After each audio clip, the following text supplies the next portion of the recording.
আসসালামু আলাইকুম সবাইকে। আশা করি আপনারা সেটেল হয়েছেন লাস্ট 2-3 দিনে আসার পরে। Translate to you after. So আপনাদের আমাদের অবশ্যই কালকে থেকে জার্নি শুরু হবে। আমরা আশা করি আমরা চ্যাম্পিয়নশিপের জন্য লড়বো, এটাই আমাদের একটা টার্গেট।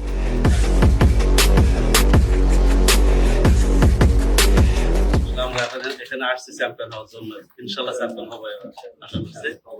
তো আপনাদের দায়িত্ব মানে মাঠে খেলা আর আমরা মাঠের বাইরে।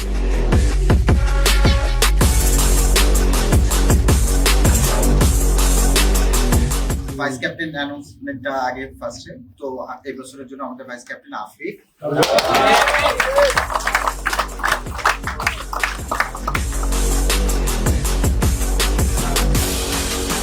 যে টাইটেলসের আর্মিদেরকে লিড করবেন আমাদের মেহেদী হাসান মিরাজ।